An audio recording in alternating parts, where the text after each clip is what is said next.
On June 23, 1996, N64 was released in Japan. The results were nothing less than phenomenal. Within hours, over 500,000 systems cleared the shelves.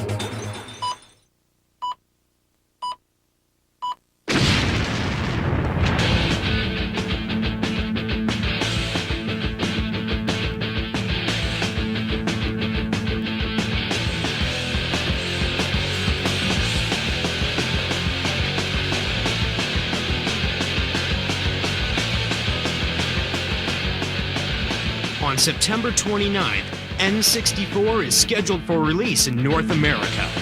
The system is about to change. But before it does, we decided to invite 3 of the best gamers in the country to put it to the test. This is N64.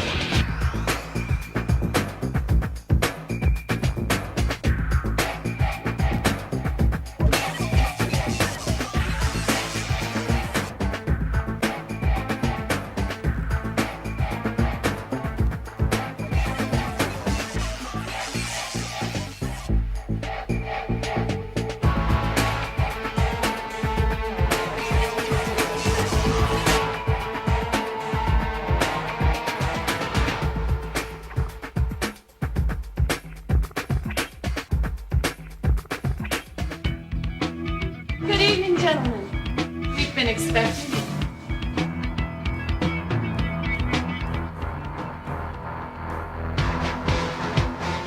This is it, the power of N64, the driving force in the next generation of video games.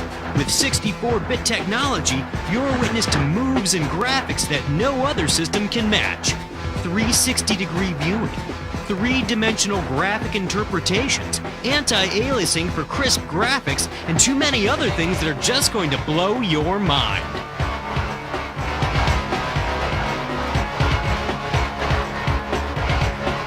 Welcome to N64.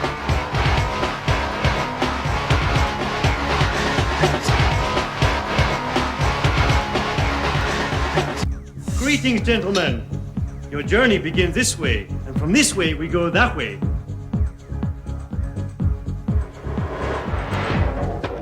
Yo, what is this? Yo, it's kinda dark in here. Okay. Hey guys, how you doing? So, I understand you're here to find out about the Nintendo 64.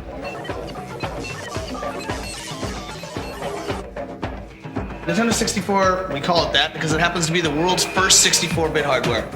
Now, I could go on and on about all the technical stuff, but I think it's easier for me to explain that as I show you the game. Hello! So let me jump into the game. You notice that Mario's standing in this huge field outside of a big castle. Now, if I take the control stick and I just move it a little bit, you notice that Mario will start to tiptoe. If I move it a little bit farther, Mario will start this kind of slow walk. Crank it and he goes full out sprint. Whip it in circles. Full 360-degree control. 360. And I'm gonna cruise up into this castle, because that's where most of the levels are. Go, little man, go. Whee! What kind of skills do you have, little man? Now that I'm inside of the castle, before I go show you a level, I'd like to show you some of the cool things that Mario can do. Now, I'm sure you've seen traditional Mario games. You know that Mario can do things like climb and jump on enemies, but now Mario's got some stunts. Check out Mario, man, doing those backflips. If I push the Z and then push jump, whee! Mario does a layout double backflip. Awesome. If I run along, push Z jump, whoa, Mario jumps a mile. Oh, look at that. Did you see him climb? I can get Mario to do things climbing trees. I can get Mario to do things by hanging on ledges. I can do a ton of stuff with Mario. Oh, did you see that? Yo, you see the way he went to that door? No kidding. Here we go!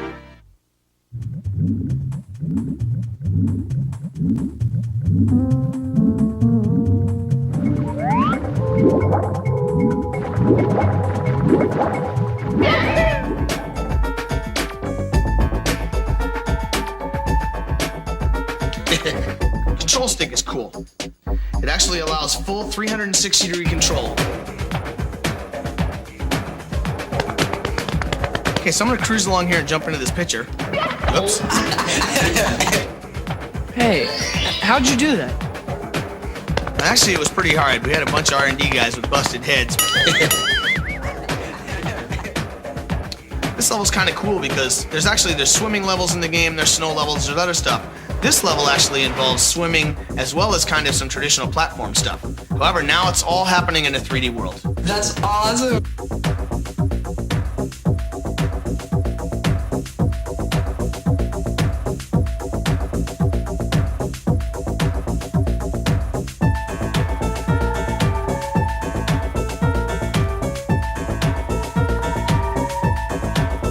Smooth.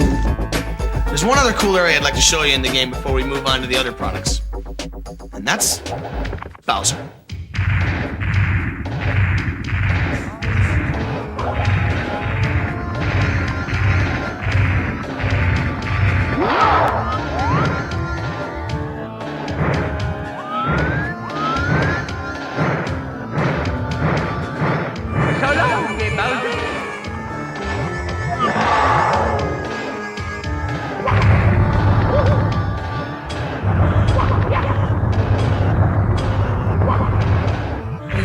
This is too cool. Now, I'm not going to go all the way through this level, but I just want to show you some of the cool things you can do in here. Give him a toss, man. He ain't nothing.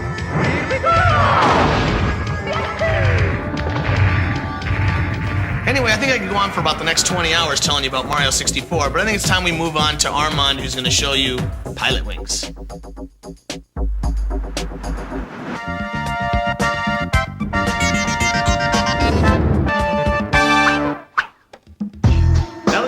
Playing Mario and done a crash course in Technobabble 101, it's time to talk fun.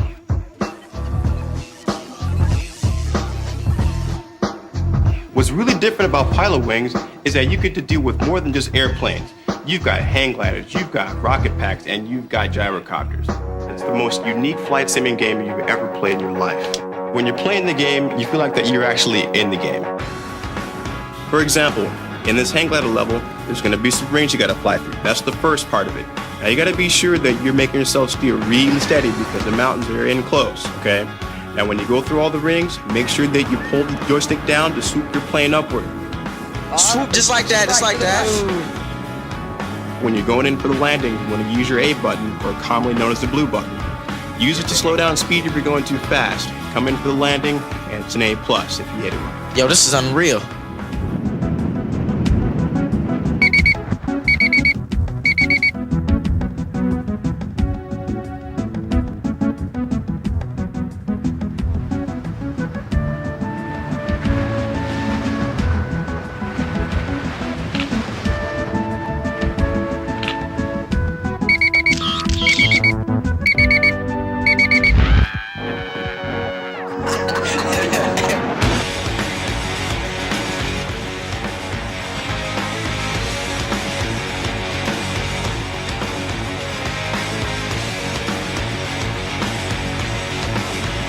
When you get to the point too, you think you're actually good at this game? Try this. Try getting at least a silver or gold medal in all 3 events, and you're gonna open your way up into some new hidden levels, like the cannonball stage. One thing that's really cool about the cannonball is that you can use the R button to change your camera angle, and that way you get a true feeling of yourself being in a real-time 3D environment. The jungle hopper.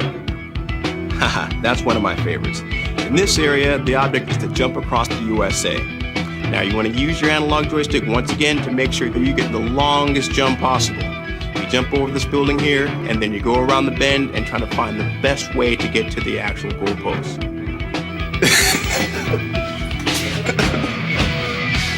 You've still got one more game to play. Shadows of the Empire.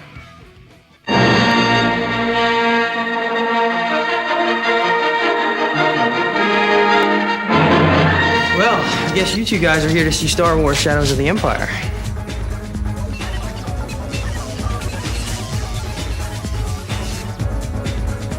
I guess I'll cut to the chase and get right to the game, which is my favorite part. One of the really unique things about Star Wars is that there are several different game types in this game, actually. You fly a snow speeder over the ice world, you're a guy in a corridor in a maze type level. You actually fly in a spaceship. You ride a swoop bike, which is kind of like a big speeder bike across the land. And one of the coolest parts in the game that I really like is these big walker guys.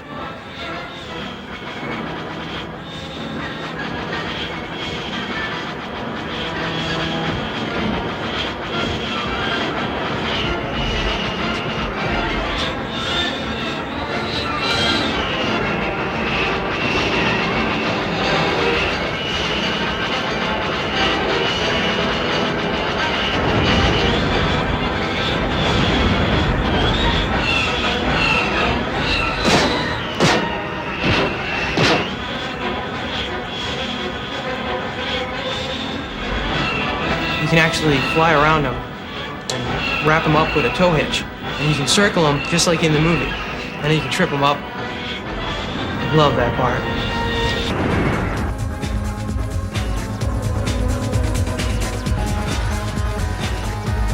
The world is in real 3D, so I can look around and go anywhere I want. But I can also aim and shoot up at enemies that are high, low.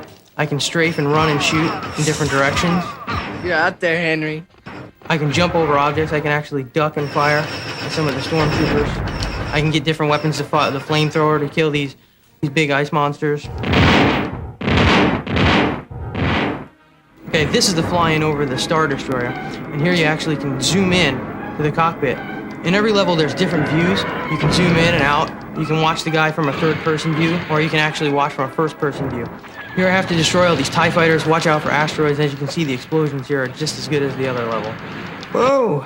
I just love that part.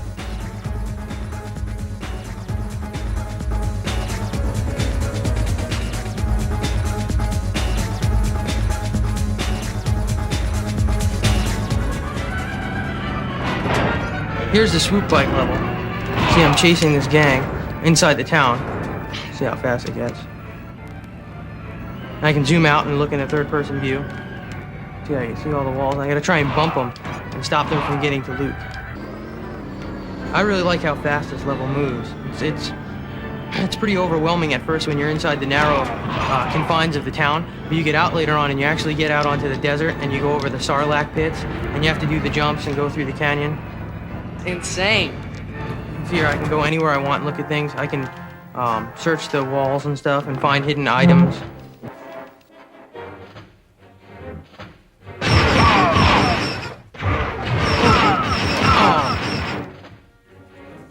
Well, that's just some of Star Wars Shadows of the Empire.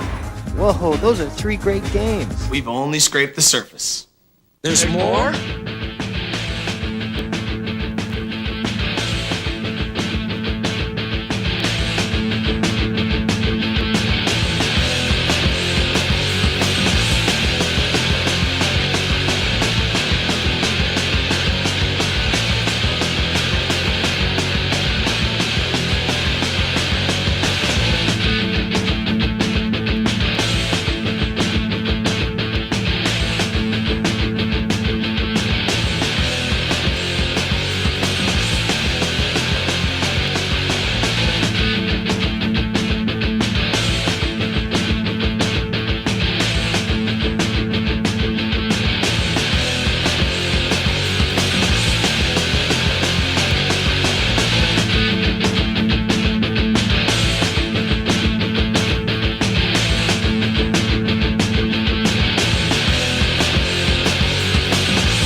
N64 rules.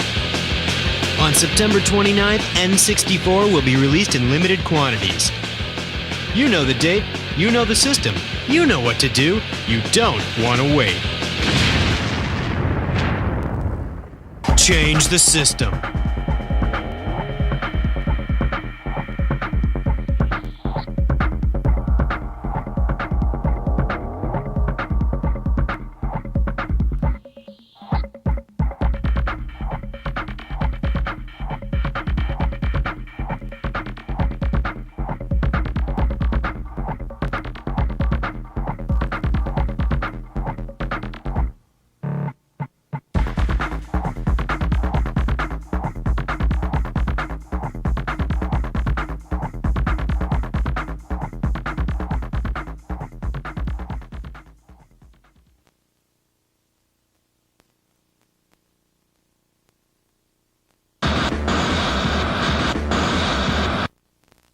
You still want more?